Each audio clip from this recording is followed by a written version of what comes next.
phone here? Yeah. Well, the idea was always to have this as the antidote to the try at home. So, the try at home was charity, was trying to get people off the couch and having a good time, a bit of entertainment. And now it's all about focusing on performance. And yeah, trying to do that in these crazy times. In Hannes Blaschke and Marlon and the whole team here, we found some guys who bought into our idea, and you can see the area. I mean, it's not made for the most fast course in the world, but we went out and found a course that we think is fast. You never know, unfortunately, till we do it. And we thought, well, why not invite the guy who I think is the best in the world, suited to this kind of format. It's a time trial. A lot of people can perform in a pack, in a race kind of scenario, but we all know Lionel for his diehardness, and it's what I appreciate, and that's why I'm glad he accepted to try and see what we can do here. Well, you're not the only one that's glad. The triathlon world is glad. I mean, the world's going mad for this.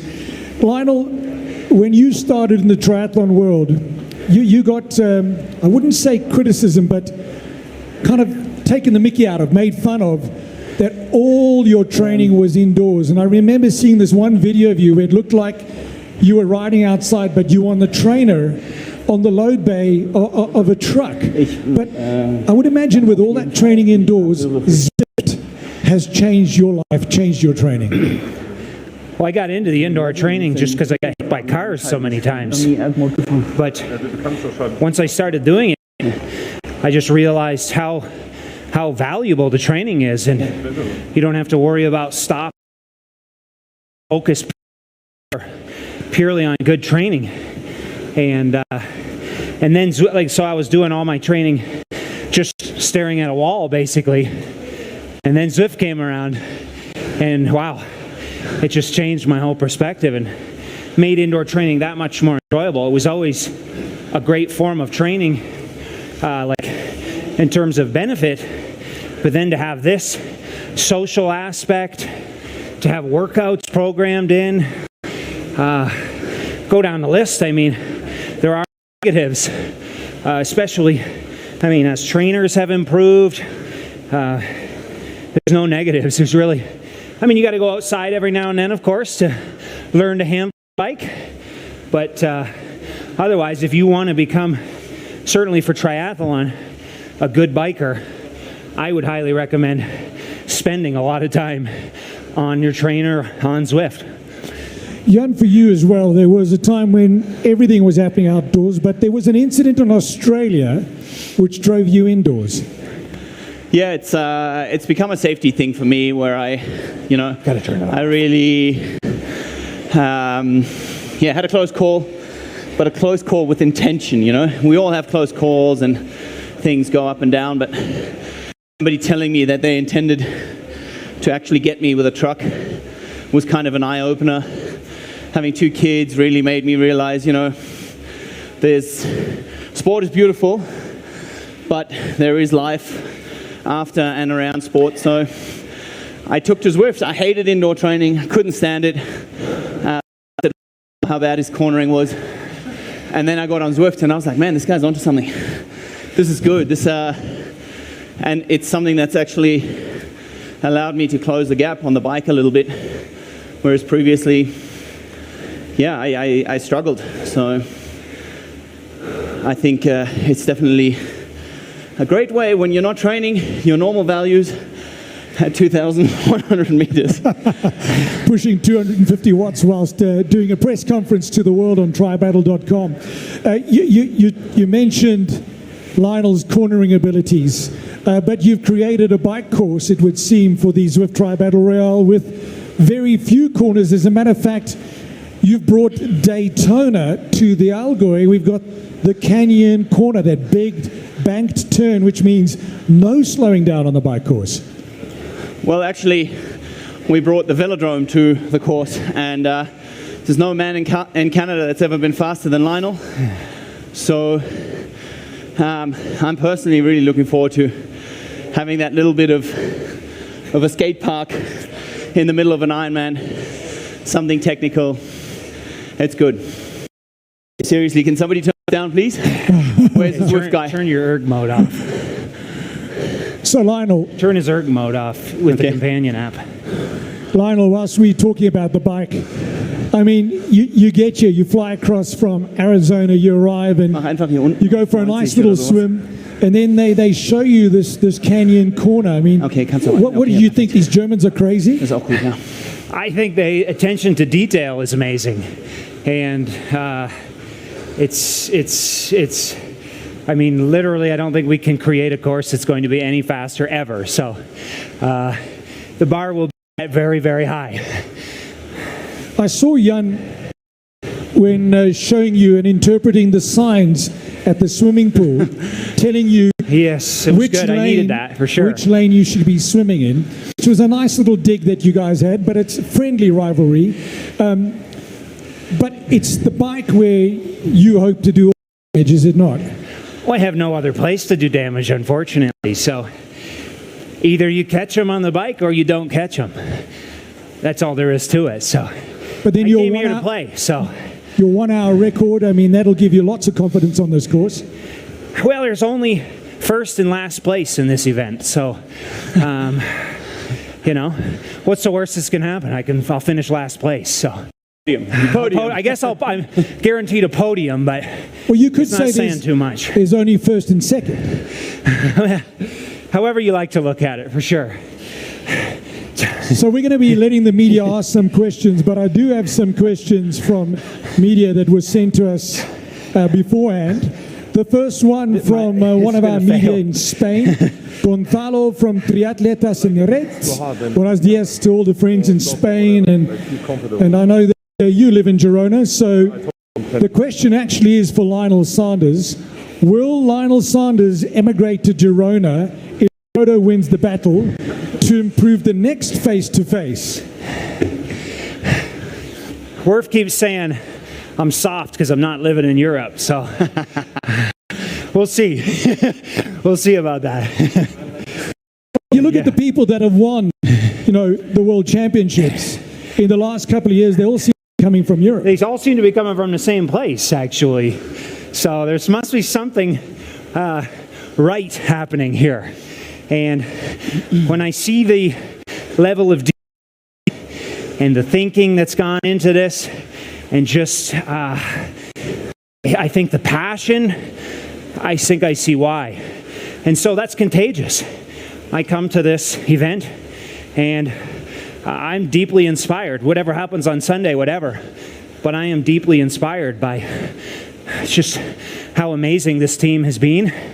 And I'm going to fail right now because my thing's at 390 watts and I'm at 2,000 meters of altitude. And honest as always. And it's quite difficult. All right. 220. What you doing, man? My erg mode Come keeps on, turning Sunday. back. My erg Save mode yourself for keeps Sunday. turning back on here. Remember, the race is on. Maybe this is a time to let everybody at home on Zwift beat you. Talking about that, everybody at home can actually race you guys on Sunday because your avatars will be on Zwift. Your power data will be powering those avatars. But I just want to talk about innovation, Jan, if I can speak to you. It would appear that, during lockdown, during COVID, during 2020, not that COVID is over, but we were forced to innovate. And you had your massively successful try at home with gazillions of viewers and earning just the most incredible amount of money for charity. And I would imagine you also had way too much time on your hands to think about other challenges in life. Well, sometimes I think that's a good thing about sport. You refrain yourself from thinking too much and just do stuff, which is quite similar to what happened here. You dive in, you commit, and then you're like, oh boy, there's quite a bit to do here. And it's still a big challenge. There aren't really any long distance races on the horizon, on the calendar in Europe anyways. And it's just nice, to have the chance to have something worth dedicating yourself. Shows you the caliber of these athletes. We're sitting at 2,000 meters above sea level. They're sitting at 230 plus watts, and they can have a conversation with us. Question from our media in Germany, Frank Hellmann, Frankfurter Rundschau, German newspapers. The question is, and you guys can take turns answering this, in triathlon it is rare to have a real fight between two athletes. The so-called Iron War in 1989 between Mark Allen and Dave Y is legendary. Is that the inspiration for this format? Go ahead. Well, I mean, I got to go early on. I was lucky or unlucky, however you want to think of it.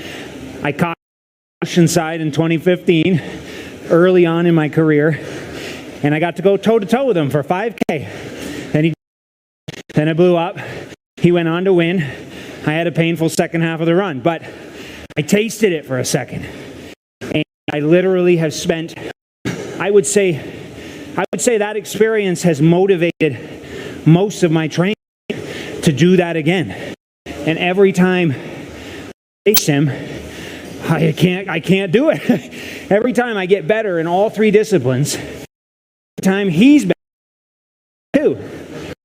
And so, truly, and I had to think about this because I don't have a Kona slot. I had to say, what would you rather do, Kona or this? And from an experiential standpoint, I would rather do this than Kona, just because Jan's had such a positive impact on my career. Do you still have a poster of Jan in your pain cave?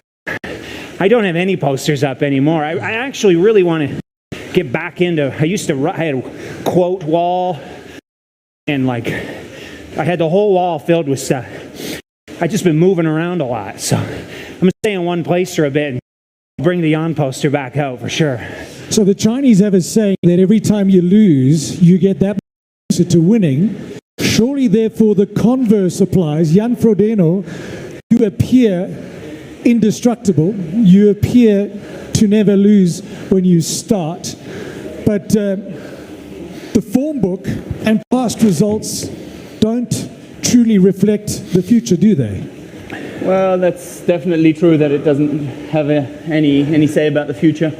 It's what makes it exciting, and people forget that I've been around that long, that I've still lost more races than I've won in my career, and there have been people that shaped me along the way and experiences, and I can tell you one thing, I've lost that many times that I know how much I hated and how much it defines me as a person and how hard I go on myself. And that's all I have. I don't know how many races I've got left, but I'm treating everyone like it's the last one, so I'm going to apply myself fully. In a way, 2020 has added a bit of longevity to your career. Yeah, absolutely. I mean, if you look at a year like 2017, as tough as that was in Kona, probably did me a world of good. Lionel did have a poster wall back then, and seeing it go up on Lionel's poster wall was one of my fierce motivations for that season.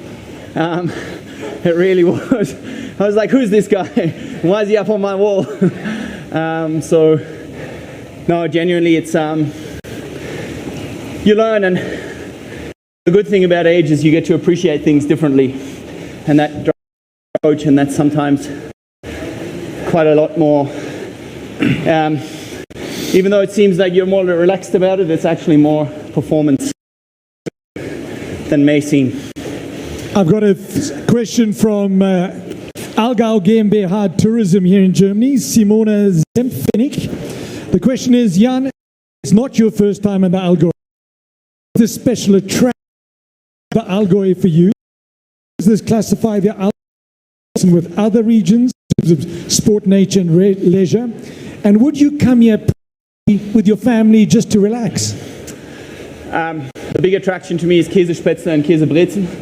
I mean, that's no, seriously. I live to eat. It's half joking, but I actually really love the mountain food. I love the area. Always been received well. Of course, it helps that Hannes has put on a world-class event with his team and welcomed me. Got celebrated my birthday here, so it's an area with good memories. And being up here, seeing all the trails, can't wait to take my kids shredding on a mountain bike and just exploring all the trails. So to the members of the media, you are more than welcome to ask questions as well. As a matter of fact, if you don't ask questions, it's 100 euros per coffee, because it costs a lot of money to bring the coffee up here. So to the members of the media, please, gerne auf Deutsch, wenn ihr wollt. Das ist überhaupt kein Thema. So, questions for Lionel's, for Jan Frodeno and Lionel. You keep saying you've never beat him, but you beat him in 2017 in Kona when you came second. It doesn't count. It's not satisfying whatsoever. It doesn't count. You can only beat who's there on the day. No satisfaction from that. That's whatsoever. racing. He started with you. He finished. You came second, and Jan, you came. Oh, I don't know. 15th age grouper, maybe. I don't know. It was a long walk, but You respected the fans. You respected the race. You respected the sponsors, and you finished. So remember, the price of the coffee has just gone up to 150 euros a cup if you do not ask any questions. Oder versteht ihr meine Englisch nicht? Habt ihr Frage für Jan? Bitte.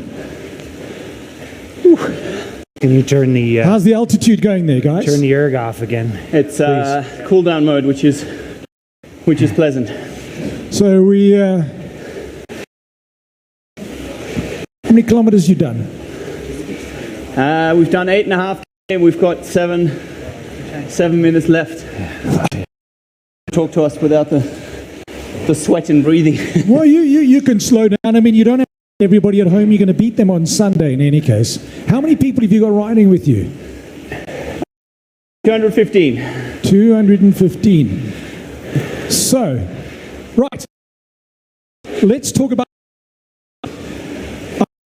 It might have been Ironman where you said that on the bike. Less drag. That probably not the case on Sunday, Jan. No, it probably won't be, but you know, humidity plays a factor, air pressure, all these things. It's wonderful, but I don't think we're going to get any free watts from the weather. Maybe a bit of humidity supposedly helps on the road, but you know what?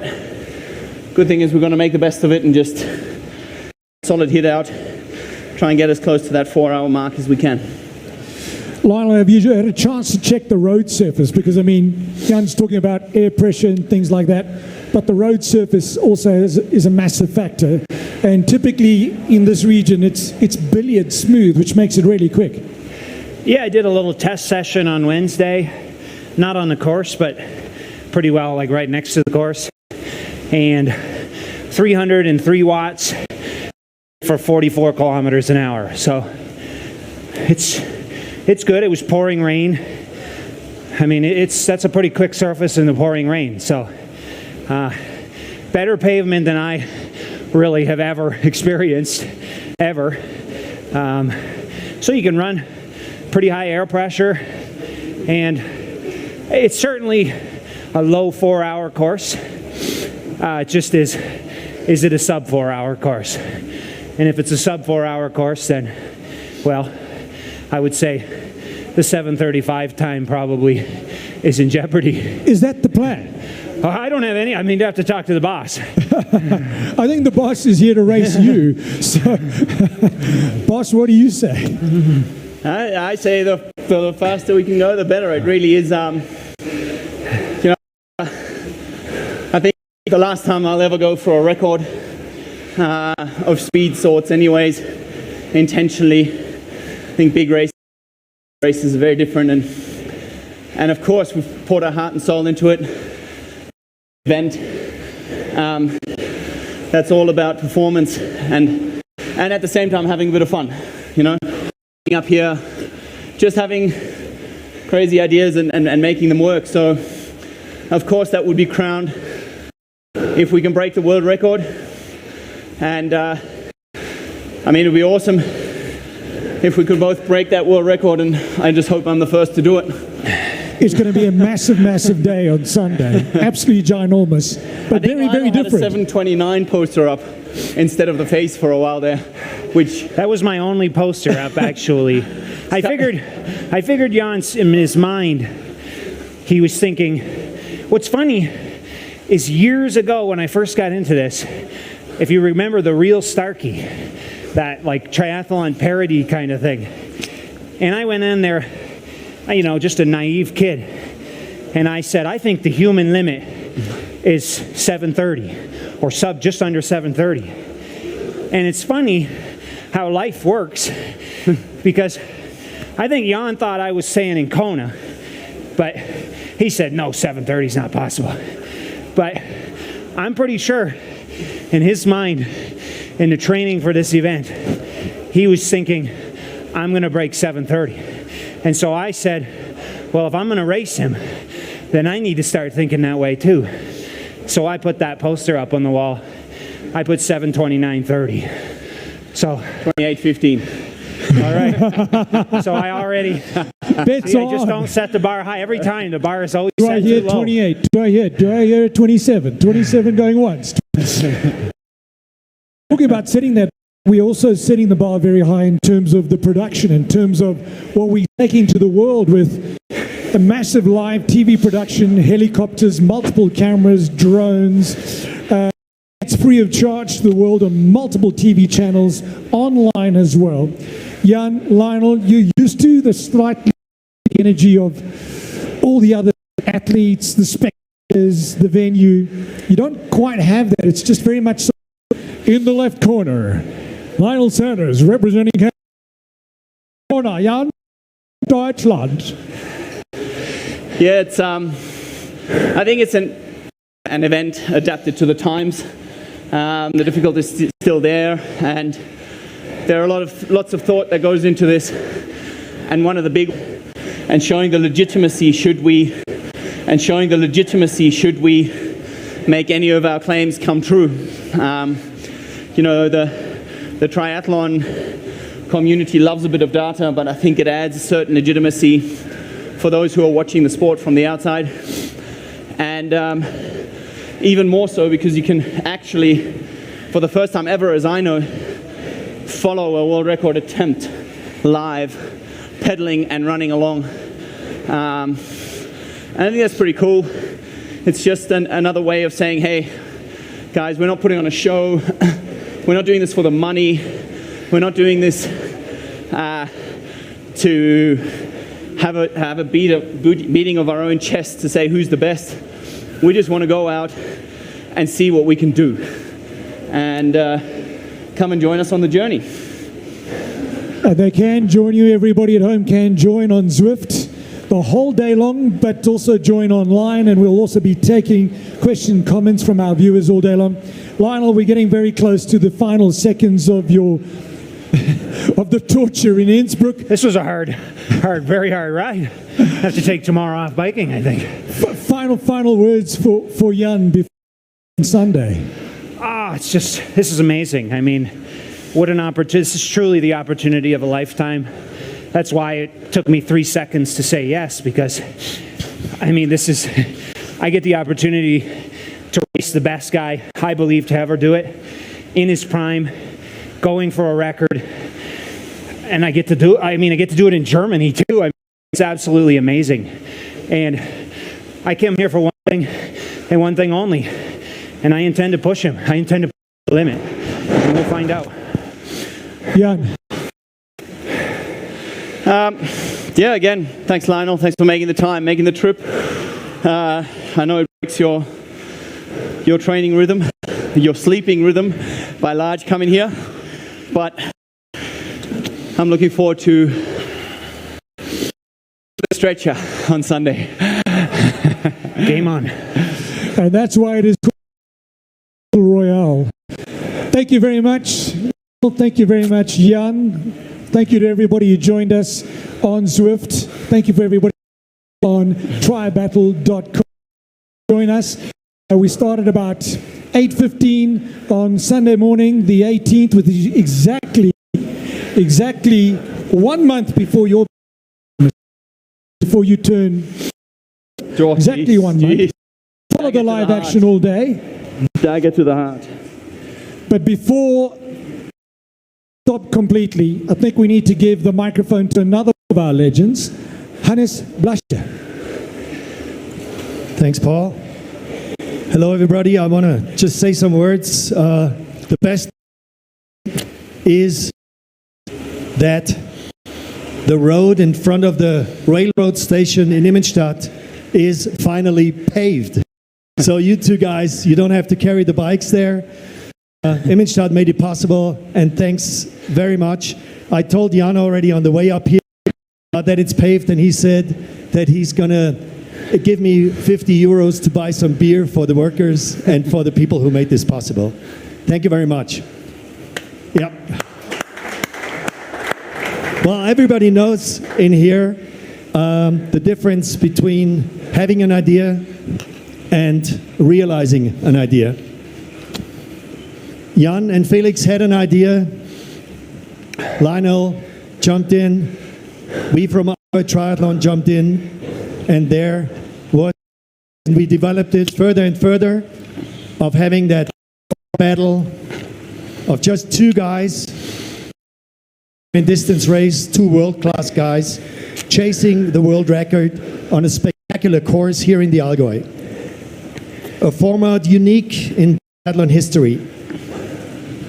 We will send live pictures to millions of people all over the world. The whole idea is a little bit crazy, like you guys said already. And I want to use this opportunity now to say thank you to the local authorities and the politicians who helped us. First of all, I want to say thank you to Police Commander Axel Fuchs, who is standing in the back there. Thank you very much. He's the guy who finally got the push through for the B19. Thank you very much, Axel. We have here the mayors of the villages and the cities on the course. I want to start with Immenstadt. Nico Sentner, thank you very much for your help. Burgberg is our transition from bike to run, and it's going to be the finish line. Andre Eck for coming up. We have the mayor of Rettenberg, Nikolaus Weisinger, who's also, thank you very much for coming. I think the mayors of Waltenhofen, that's Eckhard Harscher, Bleicher, Christoph Endres, is he here? No. And from Sonthofen, Christian Wilhelm, they could not come here, but also thank you to them very, very much.